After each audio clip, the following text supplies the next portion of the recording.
For Channel 6 TV Community Focus, I'm Dennis George, and today we're at the Marion County Area Technology Center and with Principal Brandon Barden. And Brandon, this type of school is much different than it was years ago when maybe more emphasis was on secretarial type work, auto mechanics, body work.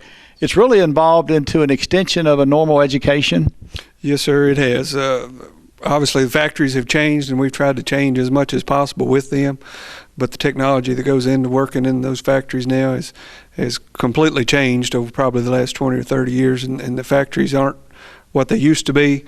Used to be low-lit, dirty jobs, and now any of these places that you walk into are spotless clean, and we try to pass that type of information along to our students to keep everything clean and orderly and how to go about things in the proper way to prepare them for some type of work in these factory settings should they choose to go straight out of high school and into the workforce. All right, and we hear from local industry that they're starving for help and they can't get enough help.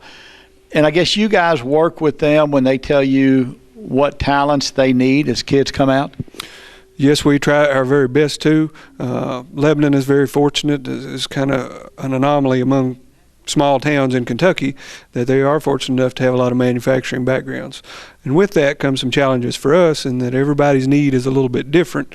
So we have to try to incorporate the most of it that we can and still fit into our curriculum. But the support from business and industry in this particular area is just phenomenal, from Mr. Lund in economic development to Mr. Carney in Washington County to Judge Daugherty to Ms. Schlosser to Ms. Cochran in Washington County. I mean, all these people understand the importance of technical education and have a passion to keep it up and running and up to snuff, so to speak, technology-wise as much as possible. Well, and I would assume that your curriculum is ever-changing. The equipment that you need is also ever-changing, I guess, as the evolution comes through industry. Correct. Keeping up with what industry has in their facilities and trying to work with our budget and keep that type of equipment in our classrooms has been a challenge.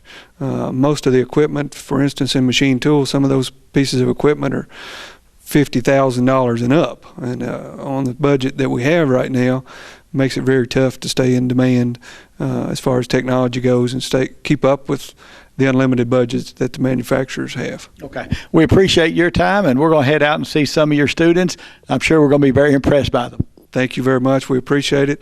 And if any of the factories out there are listening, they have any projects that they think would benefit the students and encourage them to pursue that type of work, we encourage you to send those up here. Hello, everyone. For Channel 6 TV Community Focus, I'm Dennis George, and today we are at the Marion County Area Technology Center.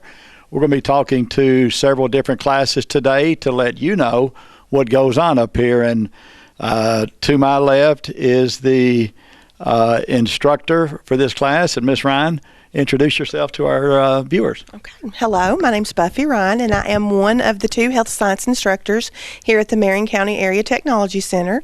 My partner is Miss Mary Jo Clark, who's been up here for about 14 years now.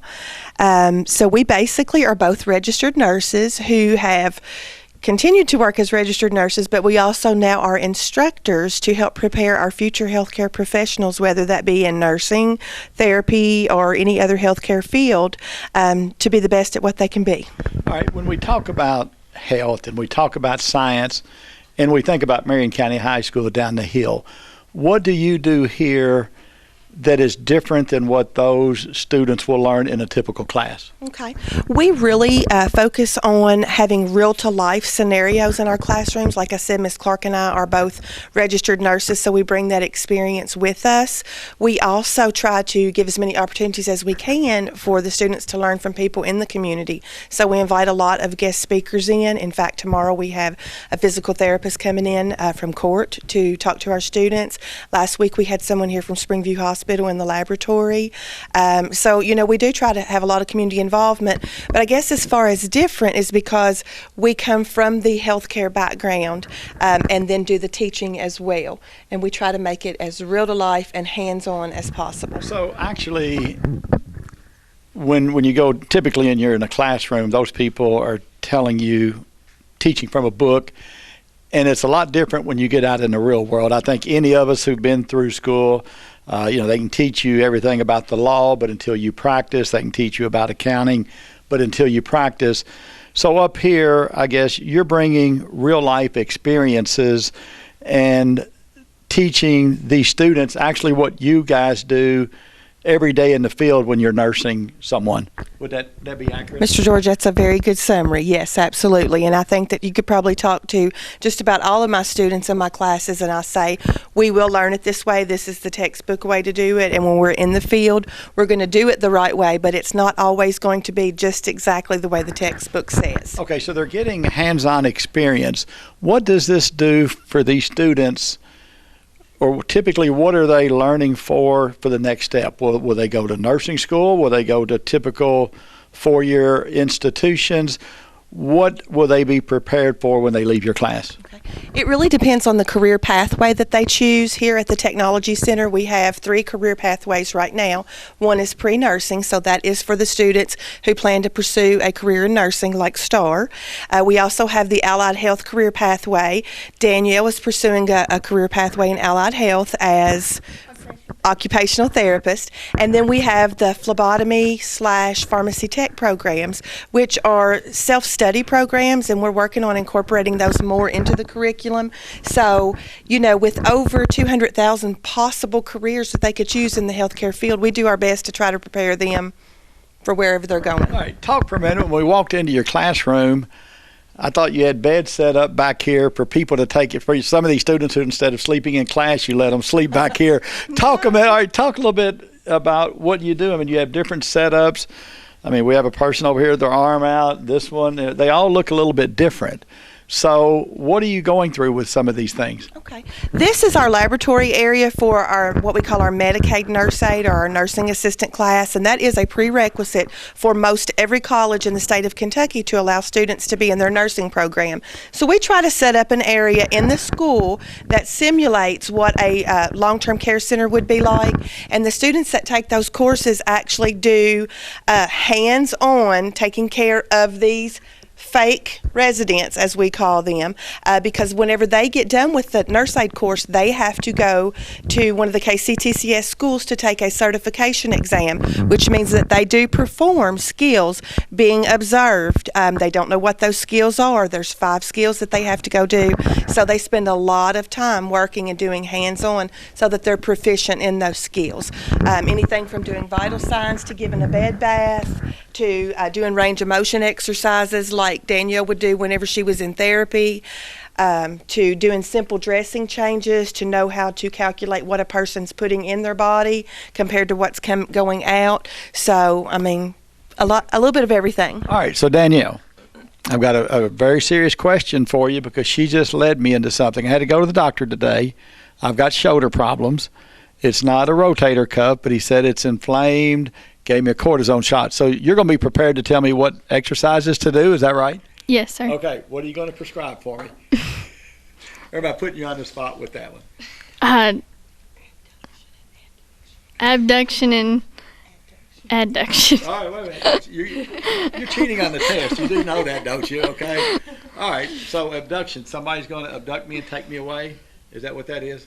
Not really? No. Okay. All right. Talk a little bit about what got you interested in this class, and when did you determine what you wanted to do in your future?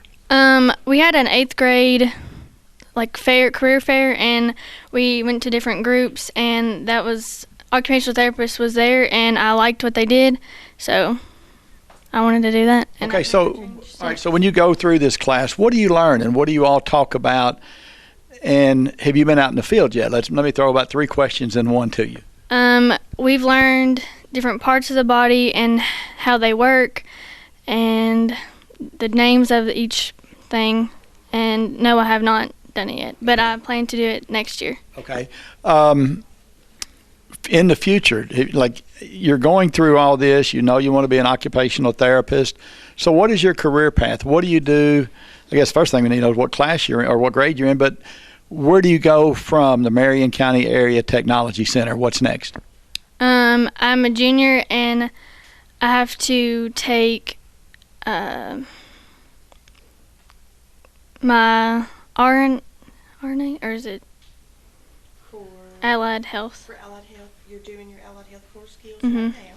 You're going to do an internship next year. She's hopefully going to complete her internship next year so that she'll get some hours out in the field, and then she will complete her. She's taking classes. This is your second or third year here, right? So she'll have completed that career pathway before she graduates next year, and then she'll go to the college of her choice that offers that program. Okay, where do they go out in the field? Well, we are soliciting right now for those people who who are listening. We really do need spots for our students to be able to come out and get that hands-on experience. So, I've mentioned court physical therapy. They've been really good about taking students there. Most of the long-term care facilities here in town, Cedars of Lebanon, the Village of Lebanon, work with us. We have some physicians' offices, chiropractor offices that are willing to allow our students to come there. But, if we don't have the community support to send our students out, they don't get as much hands-on. So the more the better. Now, Mr. Barden is here with us, and we forgot to tell him it's $10 for a commercial message. So we'll get that from him here when we finish. And your name is Paige? Star. Star. Okay, Paige or Star. Okay, I'm not real good with names. What are you studying here, and what are your plans for the future? I'm in the nursing classes. I'm currently in my M&A class, and I'm going to be a neonatal nurse practitioner in the future. All right, you're in your M&A. Yes. Okay, for these people who don't, like myself, who don't know what M&A is, explain that to us. That's the Medicaid nurse aid programs where we work back here with the residents and all that. Okay, so you're the one who take care of these patients in the bed? Yes, sir.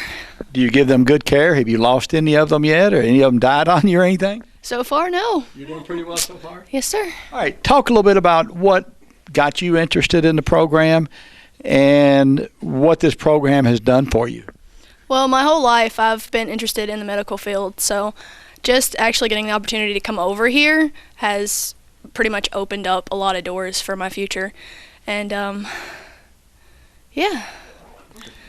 That's about it. All right. Well, that was good. Ms. Ryan, I've got a question. As you give these people this kind of training and they learn actually what they will do when they get in the field, do you ever have students who say, this is not for me? Absolutely. Absolutely. The very first high school class that I taught, which was not here at the Marion County Tech Center, but in an adjoining county, had a young lady who, the very first day that I took them out to the long-term care facility, at the end of the day, we meet and talk, and she said, I've changed my mind. I definitely do not want to be a nurse. And so, yes, that's a loss to us, of course, but we're glad they learn that now before they spend that 4 or 6 years in college and get out there and decide it's not for them. Well, so. And I guess in a lot of instances, you can save a lot of money by taking a couple of years or maybe a year of classes for that major and then decide I'm changing my major that ends up making a 4-year education a 5 or 6 year education. And that goes both ways. Timmy Gillum, if you're out there listening, Timmy Gillum was our HOSA president for the last couple of years, and he graduated last year. One of our big success stories, he's now an EMT. But Timmy will tell you the story that when he was a freshman, he chose all these different electives, and he didn't get any of the electives he wanted, but he got stuck up here in a Principles of Health Science class, and it completely changed his future, and he fell in love with it. And it's, he said he would have never dreamed that. So it goes either way. So we really like those stories whenever they come in and say, this is not something that I ever dreamed that I would do, but saving people's lives is what I want to do every day, and that's what he's doing now. So Okay, so you may have some who decide it's not for me, but others see something and decide that is for me, so that works out pretty well. These are health science students. We'll have some more students in just a moment.